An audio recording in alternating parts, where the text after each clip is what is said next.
বিসমিল্লাহির রহমানির রহিম। দেখেন যে ভূ রাজনীতিকে যদি দেখেন যে ভূ রাজনীতিকে কখনো কেউ বন্ধু, কখনো কেউ শত্রু। আপনি যখন জার্মানি হিটলার ছিল, হিটলারের প্রথমে সবচাইতে কাছের মানুষ ছিল আপনার ইহুদিরা। সারিন গ্যাস থেকে শুরু করে প্রত্যেকটা গ্যাস বা প্রযুক্তি তৈরি করে ইহুদিরা, এবং হিটলারের সবচাইতে কাছের বন্ধু ফ্রেন্ড সার্কেল হয় হলো এই ইহুদিরা। পরবর্তী হিটলারের যখন তাদের ক্ষমতা শেষ এবং হিটলার যখন পরাজিত হতে লাগে, তখন এই হিটলারিকল প্রথম আপনার ইহুদিকল ধ্বংস করে দেয়। সবচাইতে বেশি ইতিহাসে যদি দেখেন যে ইহুদিদের এটা হত্যা করছে হিটলার। হিটলার কেন ইহুদিদের ধ্বংস করল এবং জার্মানি কেন এত হিটলারের সাথে এত ভালো সম্পর্ক থাকার পরেও নেক্সট টাইম তাই এই হিটলারকে ইহুদিদের ধ্বংস করা শুরু করলো? এখানে একটা প্রশ্ন আসে না? দেখেন যে যখন জার্মান শাসন ছিল, একজন এই আপনি যদি সোভিয়েত ইউনিয়নকে যদি দেখেন 1719 সালের, বা আমেরিকার শাসন ব্যবস্থায় যদি দেখেন, এই যে সোভিয়েত ইউনিয়ন এবং আমেরিকা, যেমন এখন হলো আমেরিকা এবং জার্মানি বা রাশিয়া এবং আমেরিকা গোল দাওকুলারের একটা সম্পর্ক। যদি কেউ আপনার জার্মানি সোভিয়েতের পক্ষে যায়, তাহলে আমেরিকা তাকে স্যাংশন দিয়ে বসে রাখবে, এবং আমেরিকার পক্ষে বিপক্ষে যদি আপনি কোনো কথা বলেন, তখন জার্মানির রাশিয়া আপনাকে নিয়ে যাবে যে আপনি আসে। যেমন আমেরিকার গোয়েন্দা সাবেক গোয়েন্দা বিভাগের প্রধান আর্টসো যখন আমেরিকার তথ্য ফাঁস করছে যে আমেরিকা কিভাবে তাদের প্রভাব বিস্তার করে এবং কাদের মাধ্যমে, এবং গোয়েন্দা সংস্থা কাদের হয়ে কাজ করে, এবং এই আমেরিকার কথা না শুনলে আমেরিকা কিভাবে তাদের উপরে ট্যারিফ বসায়, ট্যারিফের মাধ্যমে ওই দেশকে আপনার প্রভাব বিস্তার করে। আপনার বাংলাদেশের ক্ষেত্রে দেখুন, একদিকে বাংলাদেশের সাথে সম্পর্ক তৈরি করতেছে, অন্যদিকে আবার বাংলাদেশকে আপনার ট্যারিফ বসাচ্ছে 10%। আসলে আমেরিকায় ট্যারিফ বসার মানে কি? অর্থাৎ আমেরিকায় ট্যারিফ বসায়, অর্থাৎ তুমি যদি আমার কথা না শোনো, তাহলে তোমাদের ট্যারিফ বসালাম, তোমাদের যে পণ্য, এই পণ্যগুলো আমাদের মার্কেটে আসতেই তাদের বেশি অর্থ দিতে হবে। ট্যারিফ যেটা বসায় আমার গোয়েন্দা প্রধান আমেরিকা সিআইয়ের, তখন সে এগুলো ফাঁস করে দেয়। আপনি আমেরিকার গোয়েন্দা যখন সিআইয়ের প্রধানকে আপনার আমেরিকার প্রশাসন যখন গ্রেপ্তার করতে চায়, সে পালা রাশিয়াতে যায় এবং বর্তমানে এখনো রাশিয়াতে অবস্থান করতেছে। অর্থাৎ আপনি যদি আমেরিকা যেটা ভাবে যে রাশিয়ারা আগামীতে পরশক্তি হতে পারে, অর্থাৎ রাশিয়া, অনেকে আবার আমেরিকা অনেকে ভাবে, অনেকে মনে করতেছে, যেমন জার্মানি পতনের পরে এক গবেষণায় দেখা যায় জার্মানির পতনের পরে সবচেয়ে বেশি ভূমিকা ছিল ইহুদিরা জার্মান পতনের সাথে সবচাইতে বেশি প্রতিযোগিতা করে, এবং জার্মানির পতনের নৈপুণ্য ছিল ইহুদিরা।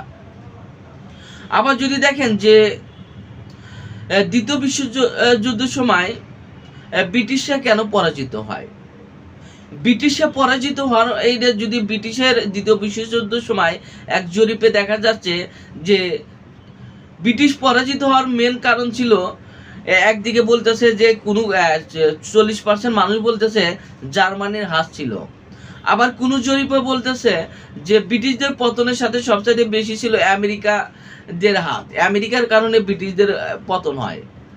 আবার কিছু জরিপ বলতেছে যে ব্রিটিশের পতনে জার্মানি, ফ্রান্স, তাদের এই উপন্যাসিকগুলো রাষ্ট্রগুলো দায়ী ছিল ব্রিটিশের পতনের সময়। আবার কেউ বলতেছে যে তুরস্কর কিছু ভূমিকা ছিল ব্রিটিশদের পতনের সময়। আপনি যদি দেখেন যে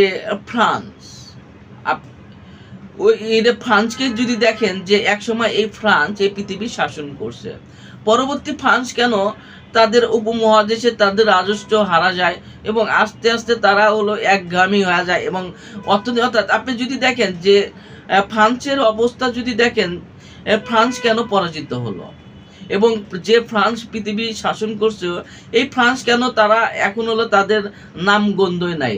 যে ব্রিটিশ একসময় এই পৃথিবী শাসন করছে, এই ব্রিটিশদের এখন প্রভাব নাই। এখন ব্রিটিশে কে প্রধানমন্ত্রী হবে নির্ভর করে আমেরিকা। যেমন আমেরিকার কে প্রেসিডেন্ট হবে, কে প্রধানমন্ত্রী হবে, কে এখানে মন্ত্রী হবে, এটা নির্ভর করে আপনার ইসরায়েল। ইসরায়েলকে নিয়ন্ত্রণ করে আমেরিকার প্রেসিডেন্ট এবং প্রধানমন্ত্রী কারা হবে। আমেরিকার জনগণকে নির্ভর করে না। আমেরিকার জনগণ ইচ্ছা করলেও আপনার আমেরিকার জনগণ ভোট দেয়, কিন্তু আমেরিকার জনগণকে নিয়ন্ত্রণ করে কে? আমেরিকার জনগণকে নিয়ন্ত্রণ করে হলো ইসরায়েলের ইহুদিরা। আপনি যদি ইসরায়েলের ইহুদিরা যদি আমেরিকার জনগণের পাশে থেকে চলে যায়, সেক্ষেত্রে আমেরিকা ভাঙা যাবে। কেন?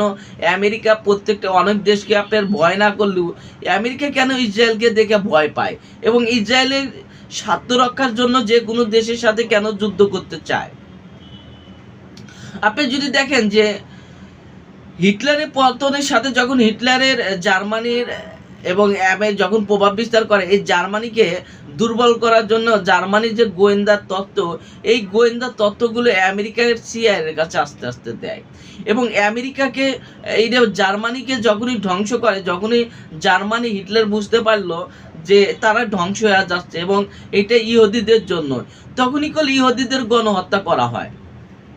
দেখেন যে তাহলে আপনি যদি কেজিএফ, রাশিয়ার কেজিএফ গোয়েন্দা সংস্থাকে যদি দেখেন, কেজিএফ যখন সোভিয়েত ইউনিয়ন ভেঙে যায়, এই সোভিয়েত ইউনিয়ন ভেঙে যাওয়ার পরে কেজিএফ অনেকটাই তারা হলো ব্যর্থতার পরিচয় দেয়, যে তারা মনে করে আসলে তারাই। যেমন ভারতের গোয়েন্দা সংস্থা, 1947 সালে আপনার ইন্দিরা গান্ধীর সময় আপনার তৈরি হলেও ভারতের গোয়েন্দা সংস্থা সবসময় সফল হয় হলো 1971 সালে। 1971 সালে ভারতের গোয়েন্দা সংস্থা কেন সফল হয়? দেখেন যে 1971 সালে আপনার বাংলাদেশকে প্রভাব বিস্তার করতে পারছিল। যেমন আপনার ভারতের 10 জন মিডিয়া প্রত্যেকদিন বলতেছে বেলুচিস্তান স্বাধীন হবে। বেলুচিস্তান কিভাবে স্বাধীন হতে পারে? বেলুচিস্তান কেন স্বাধীন হবে? বেলুচিস্তান স্বাধীন হওয়ার পরে কি করবে? অর্থাৎ ব্রেন ওয়াশ, অর্থাৎ আপনাকে স্বাধীনতার স্বাদ তৈরি করা। এরকম 1971 আগে 1965 সালে বাংলাদেশের ভিতরে এক ধরনের প্রভাব বিস্তার করে। ভারতের গোয়েন্দা সংস্থা এতটাই প্রভাব বিস্তার করে এবং এই ভারতের গোয়েন্দা সংস্থার প্রভাবের সাথে বাংলাদেশের কিছু মানুষ হলো এর সাথে জড়িয়ে যায়। অবশ্যই গোয়েন্দা সংস্থা কোন লোকদের কাছে আপনার প্রভাব বিস্তার করে, অর্থাৎ একটা গোয়েন্দা সংস্থা কোন মানুষদের আপনার ফলো করে, অর্থাৎ তাদেরকে কিভাবে এইটা আপনার নিয়ন্ত্রণ করা যায়। একটা মানুষকে, সব মানুষকে নিয়ন্ত্রণ করা যায় না। গোয়েন্দা সংস্থা ওই মানুষদেরই নিয়ন্ত্রণ করবে যারা নিজেকে হিরো ভাবে আমি আলেকজান্ডার, বা ভাবে আমি অনেক বেশি, আমাকে অনেক মানুষ দেখে, বা আমি সবার চাইতে সেরা, বা আমি সবার চাইতে, আমাকে সারা বানিয়ে এই পৃথিবী চলবে না বা বাংলাদেশ চলবে না। এরকম কিছু মানুষ আছে নিজেকে সবসময় আলেকজান্ডার ভাবে। এই আলেকজান্ডার মানুষদেরকেই গোয়েন্দা সংস্থা সবসময় প্রভাব বিস্তার করে। জার্মানি যখন পতন হয়, যখন হিটলারের পতন হতে থাকে, তখন হিটলারের বাহিনী তখন দেখলো যে এই পতনের সাথে সবচাইতে বেশি জড়িত হলো আপনার ইসরায়েল, আপনার ইহুদিরা। সেজন্য ইহুদিদের গণহত্যা করা হয়। অন্যদিকে যদি দেখেন যে জাপানকে যদি দেখেন, যে জাপান এবং ফ্রান্স বা ব্রিটিশ, তারা একটা কলোনি ছিল, অর্থাৎ ব্রিটিশ কলোনির সময় পৃথিবীর যেমন ব্রিটিশ হলো কলোনি সিস্টেম ছিল, এই কলোনির থেকে আপনার আসতে যেমন এই কলোনির সাথে কারা জড়িত ছিল, যেমন জাপান করলে একসময় প্রভাব বিস্তার করে, কিন্তু এখন আর কোনো জাপানের নাম আছে? যখন অনেকে বলতেছে আপনি ভবিষ্যতে বিশ্বশক্তি কারা হবে, কেউ বলতেছে চীন হবে, আবার কেউ বলে ভারত হবে, বা কেউ বলে রাশিয়া হবে। তাহলে আমেরিকা কেন আস্তে আস্তে বিশ্বশক্তির থেকে চলে যাবে এবং বিশ্বশক্তি তারা পরশক্তির থেকে কেন হারিয়ে যাবে? দেখেন আগামীতে 10 বছর, কেউ বলে 20 বছর, বা কেউ বলে 50 বছর, আবার কেউ বলতেছে আগামী 20 বছরের মধ্যে আমেরিকার প্রভাব কমে যাবে। এখানে যদি জাপান আসতে পারে, বা চীনের সাথে উত্তর কোরিয়া, দক্ষিণ কোরিয়া, দেখেন এই যে উত্তর কোরিয়া এবং দক্ষিণ কোরিয়াকে একটা সমান যুদ্ধ করতে পারে চীন বা আপনার জাপান। এই উত্তর কোরিয়া, দক্ষিণ কোরিয়া বা চীন, এই তিনটা রাষ্ট্রকে তারা সম্পর্ক তৈরি করতেছে। ধরেন উত্তর কোরিয়া একটা সম্পর্ক তৈরি করে, জাপান, চীন তারা বলতেছে ভাই আমরা সম্পর্ক তৈরি করি, এই আমেরিকা বা ইউরোপের দরকার নাই। এই যে রাষ্ট্রগুলো নিজস্ব প্রতিভা তৈরি করতেছে, এখান থেকেই আমেরিকার প্রভাব আস্তে আস্তে কমে যাচ্ছে এবং আগামীতে তারা পরশক্তি নাও থাকতে পারে। সবাই ভালো থাকুন। আসসালামু আলাইকুম।